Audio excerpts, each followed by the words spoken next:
ಅದೇನೋ ಹೇಳ್ತಾರಲ್ಲ, ಇರಲಾರದೆ ಇರುವೆ ಬಿಟ್ಕೊಂಡ್ರು ಅಂತ. ಹಾಗಾಗಿದೆ ಬಾಲಿವುಡ್ ನಟ ಅಜಯ್ ದೇವಗನ್ ಸ್ಥಿತಿ. ಹಿಂದಿ ರಾಷ್ಟ್ರ ಭಾಷೆಯಲ್ಲ ಅಂತ ಹೇಳಿದ ಸುದೀಪ್ ವಿರುದ್ಧ ಕೆರಳಿದ ದೇವಗನ್ ಸವಾಲೊಂದನ್ನ ಹಾಕಿದ್ದಾರೆ. ನಿಮ್ಮ ಪ್ರಕಾರ ಹಿಂದಿ ರಾಷ್ಟ್ರ ಭಾಷೆ ಅಲ್ಲ, ಹಾಗಿದ್ರೆ ನಿಮ್ಮ ಮಾತೃಭಾಷೆಯ ಚಿತ್ರಗಳನ್ನ ಹಿಂದಿಗೆ ಯಾಕೆ ಡಬ್ ಮಾಡ್ತೀರಿ? ಹಿಂದಿ ಎಂದಿಗೂ ರಾಷ್ಟ್ರ ಭಾಷೆಯಾಗೇ ಇರುತ್ತೆ ಅಂತ ಟ್ವೀಟ್ ಮಾಡಿದ್ರು. ಇದರಿಂದ ಕೆರಳಿ ಕೆಂಡವಾದ ಸುದೀಪ್, ನನಗೆ ಹಿಂದಿ ಭಾಷೆಯ ಸಂದೇಶ ಅರ್ಥ ಆಯ್ತು, ಆದ್ರೆ ನಾನು ಕನ್ನಡದಲ್ಲಿ ಟೈಪ್ ಮಾಡಿದ್ರೆ ನಿಮ್ ಗತಿ ಏನು? ನಾವು ಹಿಂದಿ ಸೇರಿ ಎಲ್ಲ ಭಾಷೆಯನ್ನು ಗೌರವಿಸ್ತೇವೆ. ನನ್ನ ಉದ್ದೇಶ ಚರ್ಚೆಗೆ ಅವಕಾಶ ಕೊಡುವಂತದ್ದಲ್ಲ. ನಾನು ಹೇಳಿದ ಸಂದರ್ಭವೂ ಬೇರೆಯದ್ದಾಗಿತ್ತು. ಈ ವಿಷಯವನ್ನ ಇಲ್ಲಿಗೆ ನಿಲ್ಲಿಸೋದು ಒಳ್ಳೆಯದು ಅಂತ ಸುದೀಪ್ ಕೌಂಟರ್ ಕೊಟ್ಟಿದ್ರು. ಕಿಚ್ಚನ ಪರ ನಿಂತ ನೆಟ್ಟಿಗರು ಸಹ ದೇವಗನ್ ವಿರುದ್ಧ ಮುಗಿಬಿದ್ರು. ಇದರಿಂದ ತಣ್ಣಗಾದ ಅಜಯ್ ದೇವಗನ್, ನೀನು ನನ್ನ ಗೆಳೆಯ, ನನ್ನ ತಪ್ಪು ತಿಳುವಳಿಕೆಯನ್ನು ತಿದ್ದಕ್ಕೆ ಧನ್ಯವಾದಗಳು. ನಾನು ಯಾವಾಗಲೂ ಚಿತ್ರರಂಗ ಎಲ್ಲ ಒಂದು ಅಂತ ಭಾವಿಸ್ತೇನೆ, ನಾವು ಎಲ್ಲಾ ಭಾಷೆಗಳನ್ನು ಗೌರವಿಸ್ತೇವೆ ಅಂತ ಇನ್ನೊಂದು ಟ್ವೀಟ್ ಮಾಡಿದ್ರು. ಅದರ ಜೊತೆಗೆ ಮತ್ತೊಂದ್ಸಲ ಕಿಚ್ಚ ಸುದೀಪ್ ವಿಚಾರಕ್ಕೆ ಸಂಬಂಧಪಟ್ಟ ಹಾಗೆ ಅವರು ಹೇಳಿದ್ದು, ಇದು ಟ್ರಾನ್ಸ್ಲೇಟ್ ನಿಂದ ಆದಂತಹ ಪ್ರಮಾದ ಆಗಿರಬಹುದು ಅನ್ನುವಂತಹ ಮಾತನ್ನ ಹೇಳಿದ್ರು. ಅದಕ್ಕೆ ಮತ್ತೆ ರೀಟ್ವೀಟ್ ಮಾಡಿದ್ದಾರೆ ಕಿಚ್ಚ ಸುದೀಪ್. ಬಾಲಿವುಡ್ ನಟ ಅಜಯ್ ದೇವಗನ್ ಮಾಡಿದ ಟ್ವೀಟ್ಗೆ ಮಾಜಿ ಸಿಎಂ ಸಿದ್ದರಾಮಯ್ಯ ಹಾಗೂ ನಟಿ ರಮ್ಯಾ ಸೇರಿದಂತೆ ಹಲವರು ಟ್ವೀಟ್ ಮಾಡಿ ಆಕ್ರೋಶ ವ್ಯಕ್ತಪಡಿಸಿದ್ದಾರೆ. ಹಿಂದಿ ನಮ್ಮ ರಾಷ್ಟ್ರ ಭಾಷೆಯಲ್ಲ, ಪ್ರತಿಯೊಂದು ಭಾಷೆಗೂ ಅದರದ್ದೇ ಆದ ಇತಿಹಾಸ ಇದೆ, ನಾನೊಬ್ಬ ಕನ್ನಡಿಗ ಅನ್ನೋ ಹೆಮ್ಮೆ ಇದೆ ಅಂತ ಸಿದ್ದರಾಮಯ್ಯ ಟ್ವೀಟ್ ಮಾಡಿ ಕಿಡಿಕಾರಿದ್ದಾರೆ. ನಟಿ ರಮ್ಯಾ ಸಹ ಟ್ವೀಟ್ ಮಾಡಿದ್ದು, ಕೆಜಿಎಫ್, ಪುಷ್ಪ ಹಾಗೂ RRR ಸಿನಿಮಾಗಳು ಹಿಂದಿ ಬೆಲ್ಟ್ ನಲ್ಲಿ ಉತ್ತಮವಾಗಿ ಪ್ರದರ್ಶನ ಕಂಡಿವೆ, ಕಲೆಯನ್ನ ಭಾಷಾ ನೆಲೆಯಲ್ಲಿ ನೋಡಬೇಡಿ ಅಂತ ಕೌಂಟರ್ ಕೊಟ್ಟಿದ್ದಾರೆ. ಕೊರೋನಾ 4ನೇ ಅಲೆಯ ಭೀತಿ ಎದುರಾಗಿದೆ. ಅದರಿಂದ ಪ್ರಧಾನಿ ನರೇಂದ್ರ ಮೋದಿ ಹಾಗೂ ಕೇಂದ್ರ ಗೃಹ ಮಂತ್ರಿ ಅಮಿತ್ ಶಾ ಎಲ್ಲಾ ರಾಜ್ಯಗಳ ಸಿಎಂಗಳ ಜೊತೆ ಸಭೆ ಮಾಡಿದ್ರು. ಈ ವೇಳೆ ಸಿಎಂ ಬೊಮ್ಮಾಯಿ ರಾಜ್ಯದ ಕೋವಿಡ್ ಪರಿಸ್ಥಿತಿಯ ವಿವರಣೆ ಕೊಟ್ಟಿದ್ದಾರೆ. ಕೋವಿಡ್ ನಿಯಂತ್ರಣಕ್ಕೆ ಕೈಗೊಂಡ ಕ್ರಮಗಳು, ತಜ್ಞರು ಕೊಟ್ಟ ಸಲಹೆಗಳ ಆಧಾರದ ಮೇಲೆ ಮುಂದೆ ತೆಗೆದುಕೊಳ್ಳುವ ಕ್ರಮಗಳು ಏನೇನು, ಕೋವಿಡ್ ಲಸಿಕಾಕರಣದ ಬಗ್ಗೆ ವಿವರಣೆಯನ್ನ ನೀಡಿದ್ರು. ರಾಜ್ಯದಲ್ಲಿ 98ರಷ್ಟು ಜನರಿಗೆ 2ನೇ ಡೋಸ್ ನೀಡಲಾಗಿದೆ. 10 ರಿಂದ 12 ಲಕ್ಷ ಜನರಿಗೆ ಲಸಿಕೆ ನೀಡೋದು ಬಾಕಿ ಇದೆ. 55 ಜನರಿಗೆ ಬೂಸ್ಟರ್ ಡೋಸ್ ನೀಡಲಾಗಿದ್ದು, ಮುಂಜಾಗ್ರತಾ ಕ್ರಮವಾಗಿ ಮಾಸ್ಕ್ ಕಡ್ಡಾಯಗೊಳಿಸಲಾಗಿದೆ ಅಂತ ಹೇಳಿದ್ದಾರೆ. ಇನ್ನು ಸಭೆ ಬಳಿಕ ಮಾತಾಡಿದ ಮೋದಿ, ಎಲ್ಲಾ ರಾಜ್ಯಗಳಲ್ಲಿ 3T ಸೂತ್ರ ಮುಂದುವರಿಸಲು ಸೂಚನೆ ಕೊಟ್ಟಿದ್ದು, ವೈದ್ಯಕೀಯ ಸಲಕರಣೆಗಳ ದಾಸ್ತಾನಿಗೆ ಸಲಹೆ ಕೊಟ್ಟಿದ್ದಾರೆ. साथियों, तीसरी लहर के दौरान हमने हर दिन 3 लाख से ज्यादा केसेस देखे। हमारे सभी राज्यों ने इन केसेस को हैंडल भी किया और बाकी सामाजिक आर्थिक गतिविधियों को भी गति दी। यही बैलेंस आगे भी हमारी स्ट्रेटेजी का हिस्सा रहना चाहिए. ಸರ್ಕಾರದ ಹೆಲ್ತ್ ಸೆಕ್ರೆಟರಿ ಅವರ ವರದಿಯನ್ನು ಮತ್ತು ರಾಜ್ಯದ ಎಲ್ಲ ವರದಿಗಳನ್ನು ತೆಗೆದುಕೊಂಡಿದ್ದಾರೆ ಮತ್ತು ಕೆಲವು ನಿರ್ದೇಶನವನ್ನು ಕೂಡ ಕೊಟ್ಟಿದ್ದಾರೆ. ನಾವು ರಾಜ್ಯದ ಸ್ಥಿತಿಗತಿಗಳನ್ನೆಲ್ಲವನ್ನು ಕೂಡ ಹೇಳಿದ್ದೇವೆ. ರಾಜ್ಯದಲ್ಲಿ ಇವತ್ತು ಕೋವಿಡ್ ನಿಯಂತ್ರಣದಲ್ಲಿದೆ. 9ನೇ ತಾರೀಕಿನ ನಂತರ ಬೆಂಗಳೂರಿನಲ್ಲಿ ಪಾಸಿಟಿವಿಟಿ ರೇಟ್ ಸ್ವಲ್ಪ ಹೆಚ್ಚಾಗಿದೆ. ಅದರ ಹಿನ್ನೆಲೆಯಲ್ಲಿ ಟೆಸ್ಟಿಂಗನ್ನು ಹೆಚ್ಚು ಮಾಡ್ತಾ ಇದ್ದೇವೆ. ಪ್ರತಿ ದಿವಸ 30,000 ಟೆಸ್ಟಿಂಗ್ ಮಾಡಬೇಕನ್ನುವಂಥ ತೀರ್ಮಾನವನ್ನು ಮಾಡಿದ್ದೇವೆ. 10,000 ಈ ಸಾಲಿನ ಶೈಕ್ಷಣಿಕ ವರ್ಷವನ್ನು ಮೇ 16ರಿಂದಲೇ ಆರಂಭಿಸಲು ಶಿಕ್ಷಣ ಇಲಾಖೆ ಸೂಚನೆ ಕೊಟ್ಟಿದೆ. ಮಕ್ಕಳ ಕಲಿಕೆ ಸುಧಾರಣೆಗೆ ಅಗತ್ಯ ಕ್ರಮ ಕೈಗೊಳ್ಳಲು ಶಾಲೆಗಳಿಗೆ ಸೂಚನೆ ನೀಡಲಾಗಿದೆ. ಆದರೆ ಅವಧಿಗೆ ಮೊದಲೇ ಶಾಲೆ ಆರಂಭಿಸುವ ಶಿಕ್ಷಣ ಇಲಾಖೆ ಸೂಚನೆಗೆ ಪೋಷಕರಿಂದ ಮಿಶ್ರ ಪ್ರತಿಕ್ರಿಯೆ ವ್ಯಕ್ತವಾಗಿದೆ. ಖಾಸಗಿ ಶಾಲೆಗಳ ಲಾಬಿಗೆ ಸರ್ಕಾರ ಮಣಿತಾ ಇದೆ. ಪ್ರವೇಶ ಶುಲ್ಕ ಕಟ್ಟಿ ಸಮವಸ್ತ್ರ ಖರೀದಿಸಿದ ಬಳಿಕ ಲಾಕ್ಡೌನ್ ಘೋಷಿಸುತ್ತಾರೆ. ಲಾಕ್ಡೌನ್ ಹೇರಿಕೆ ಕಾರಣಕ್ಕೆ ಆನ್ಲೈನ್ ತರಗತಿ ಆರಂಭಿಸುತ್ತಾರೆ. ಇದು ದೊಡ್ಡ ಹುನ್ನಾರ ಅಂತ ಪೋಷಕರು ಬೇಸರ ವ್ಯಕ್ತಪಡಿಸಿದ್ದಾರೆ. ಈ ಕೊರೋನಾ 4ನೇ ಅಲೆ ಬರುವಂತಹ ಭಯಾನಕ ಸಂದರ್ಭದಲ್ಲಿ ಅವ್ರನ್ನ ಶಾಲೆ ಕಳಿಸ್ಬೇಕು ಅನ್ನೋಂಥದ್ದಾದ್ರೆ ನಾವೆಲ್ಲ ಮನೇಲಿ ಕಂಗೆಟ್ಟು ಕೂತ್ಕೊಳ್ಬೇಕಾಗತ್ತೆ.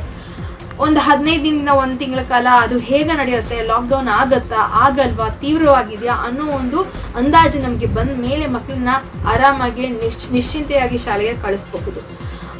ಈ ಶಾಲಾ ಕಾಲೇಜುಗಳು ಪ್ರಾರಂಭ ಆಗುತ್ತೆ ಅನ್ನೋ ಸಮವಸ್ತ್ರ ಕೊಂಡ್ಕೊಳ್ಳೇಬೇಕಾಗುತ್ತೆ. ಕೊಂಡ್ಕೊಂಡ್ ಮೇಲೆ ಲಾಕ್ಡೌನ್ ಆಯ್ತು ಅಂತಂದ್ರೆ ಎಲ್ಲ ದಂಡ ಆಗುತ್ತೆ.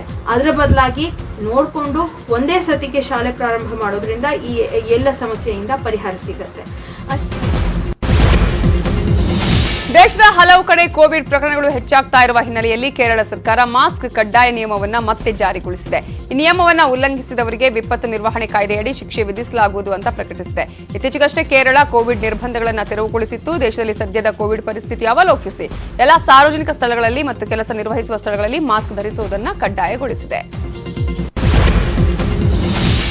ನಕಲಿ ಬೇಡ ಜಂಗಮ ಸರ್ಟಿಫಿಕೇಟ್ ವಿವಾದ ತಾರಕಕ್ಕೇರಿದೆ. ನಕಲಿ ಸರ್ಟಿಫಿಕೇಟ್ ಪಡೆದವರ ವಿರುದ್ಧ ಕ್ರಮ ಕೈಗೊಳ್ಳಲು ಎಸ್ಸಿ ಸಮಿತಿ ನಿರ್ಧರಿಸಿದೆ. ಅದನ್ನು ಖಂಡಿಸಿ ಎಂಪಿ ಕುಮಾರಸ್ವಾಮಿ ನೇತೃತ್ವದಲ್ಲಿ ನಡೀತಾ ಇದ್ದ ಎಸ್ಸಿ ಸಮಿತಿ ಬೇಡ ಜಂಗಮ ಸಮಿತಿ ಅಧ್ಯಕ್ಷ ಬಿಡಿ ಹಿರೇಮಠ ನುಗ್ಗಿದ್ದಾರೆ. ಶಾಸಕ ಎಂಪಿ ಕುಮಾರಸ್ವಾಮಿಗೆ ಧಮಕಿ ಹಾಕಿರೋ ಬಿಡಿ ಹಿರೇಮಠರನ್ನ ಪೊಲೀಸರು ವಶಕ್ಕೆ ಪಡೆದರು. ಜನತಾ ಜಲಧಾರೆ ಇವತ್ತು ತುಮಕೂರಲ್ಲಿ ನಡೀತಾ ಇದೆ. ಜೆಡಿಎಸ್ ಮುಖಂಡರು ಭಾಗಿಯಾಗಿದ್ದಾರೆ. ಇದೇ ಕಾರ್ಯಕ್ರಮದಲ್ಲಿ ಮಾತನಾಡಿದ ಮಾಜಿ ಪ್ರಧಾನಿ ಎಚ್ ಡಿ ದೇವೇಗೌಡರು 15 ವಾಹನಗಳ ಮೂಲಕ ಎಲ್ಲಾ ಕಡೆ ನೀರು ಎತ್ತಲಾಗಿದೆ. ಮೇ 13ರಂದು ಈ ಕಾರ್ಯಕ್ರಮ ಅದ್ದೂರಿಯಾಗಿ ಮಾಡಲಾಗುತ್ತೆ. ಈ ಪಕ್ಷ ಜನತೆಯ ಕಣ್ಣೀರು ಒರೆಸಲಿರೋದು ಅಂತ ಹೇಳಿದರು. ನಂತರ ಮಾತನಾಡಿದ ಜೆಡಿಎಸ್ ರಾಜ್ಯಾಧ್ಯಕ್ಷ ಸಿಎಂ ಇಬ್ರಾಹಿಂ, ಜನತಾದಳದ ಜಲಧಾರೆ ಕಾರ್ಯಕ್ರಮ ರಾಜ್ಯದಲ್ಲಿ ಶಕ್ತಿ. ಮುಂದಿನ ಚುನಾವಣೆಯಲ್ಲಿ 123 ಸೀಟು ಗೆಲ್ತೀವಿ. ಅಷ್ಟೇ ಅಲ್ಲ, ಲೋಕಸಭೆಯಲ್ಲೂ ಮೆಜಾರಿಟಿ ತರ್ತೀವಿ. ತುಮಕೂರಲ್ಲಿ 7ಕ್ಕೆ 7 ಜನತಾದಳ ಗೆಲ್ಲಲಿದೆ ಅನ್ನುವ ವಿಶ್ವಾಸ ವ್ಯಕ್ತಪಡಿಸಿದ್ದಾರೆ.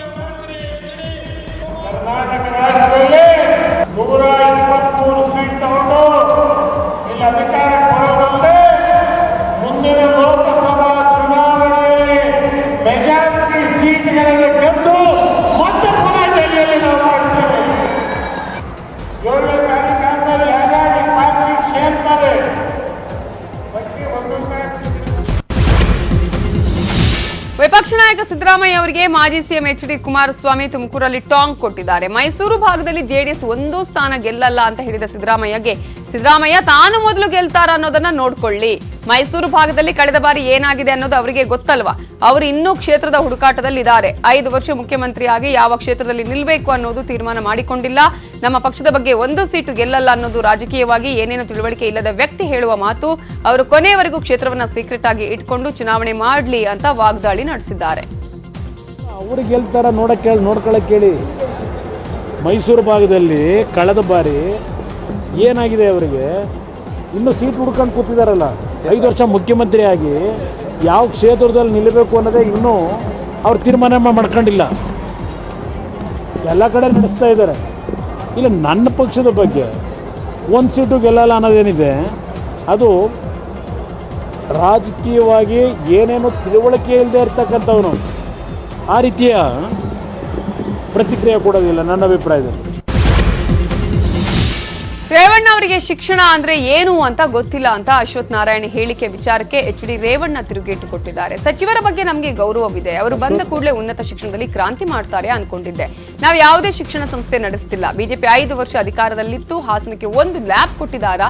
ನೈತಿಕತೆ ಇದ್ರೆ ಹೇಳಿ. ನಾನು ಸಾಮಾನ್ಯ ರೈತನ ಮಗ, ಅವರ ಹಾಗೆ ಬಾಟಾಲ ಮಾಡಿಲ್ಲ ಅಂತ ಕಿಡಿಕಾರಿದ್ದಾರೆ. ಅಶ್ವಥ್ ನಾರಾಯಣ ಅವರು ಹೈಯರ್ ಎಜುಕೇಷನ್ ಮಿನಿಸ್ಟ್ರು ಶಿಕ್ಷಣಕ್ಕೆ ಒಂದು ಕ್ರಾಂತಿ ಮಾಡ್ಬೋದು ಅಂತ ಮಾಡಿದರು. ನಾನು ನೊಂದು ಹೇಳ್ತಾ ಇದ್ದೀನಿ, ನಿಮಗೆ ಬಡವರ ಬಗ್ಗೆ ಮುಖ್ಯಮಂತ್ರಿಗಳಿಗೆ ಕಾಳಜಿ ಇದೆ. BJP ಸರ್ಕಾರ 5 ವರ್ಷ ಯಡಿಯೂರಪ್ಪನವರೇ ಇದ್ದರು. ಹಾಸನಕ್ಕೆ ಏನಾದ್ರು ಒಂದು ಲ್ಯಾಬ್ ಕೊಟ್ಟರೆ ಸ್ವಾಮಿ ಹೇಳಿ. ಅವ್ರಿಗೆ ನೈತಿಕತೆ ಇದ್ದರೆ ಹೇಳಿ ಮಂತ್ರಿಗಳು. ಸಕ್ಕರೆ ನಾಡು ಮಂಡ್ಯದಲ್ಲಿ ರಾಜಕೀಯ ಚಟುವಟಿಕೆ ಗರಿಗೆದರಿದೆ. ನಗರದ ಬಿಜೆಪಿ ಕಚೇರಿಯಲ್ಲಿ ಬಿಜೆಪಿಯ ಪ್ರಮುಖ ನಾಯಕರು ದಿಢೀರ್ ಸಭೆ ನಡೆಸಿದ್ದಾರೆ. ಉಸ್ತುವಾರಿ ಸಚಿವ ಕೆ ಗೋಪಾಲಯ್ಯ ಹಾಗೂ ಸಚಿವ ನಾರಾಯಣಗೌಡ ಅಧ್ಯಕ್ಷತೆಯಲ್ಲಿ ಸಭೆ ನಡೆದಿದ್ದು, ಸಿಪಿ ಯೋಗೇಶ್ವರ್ ಸೇರಿದಂತೆ ಜಿಲ್ಲೆಯ ಪ್ರಮುಖ ನಾಯಕರು ಭಾಗಿಯಾಗಿದ್ದರು. ಮೇ 15ರ ಬಳಿಕ ಮಂಡ್ಯದಲ್ಲಿ ಬಿಜೆಪಿ ಬೃಹತ್ ಸಮಾವೇಶ ಮಾಡುವ ನಿಟ್ಟಿನಲ್ಲಿ ಸಮಾಲೋಚನೆ ನಡೆಸಿದ್ದು, ಅಂದೇ ಸುಮಲತಾ ಬಿಜೆಪಿ ಸೇರ್ತಾರೆ ಅನ್ನುವ ಬಗ್ಗೆ ಮಾಹಿತಿ ಸಿಕ್ಕಿದೆ. ನಂತರ ಮಾತನಾಡಿದ ಸಚಿವ ಗೋಪಾಲಯ್ಯ, ಮೇ 1ರಿಂದ ತಾಲೂಕುವಾರು ಪಕ್ಷ ಸೇರ್ಪಡೆ ಕಾರ್ಯಕ್ರಮ ನಡೆಯಲಿದೆ. ವಿವಿಧ ಪಕ್ಷಗಳ ಕಾರ್ಯಕರ್ತರು ಸಾಕಷ್ಟು ಸಂಖ್ಯೆಯಲ್ಲಿ ಬಿಜೆಪಿ ಸೇರಲಿದ್ದಾರೆ. ಮಂಡ್ಯದಲ್ಲಿಯೂ ಕೂಡ ಪಕ್ಷ ಬಲವರ್ಧನೆ ಮಾಡ್ತೇವೆ ಅಂತ ಹೇಳಿದರು.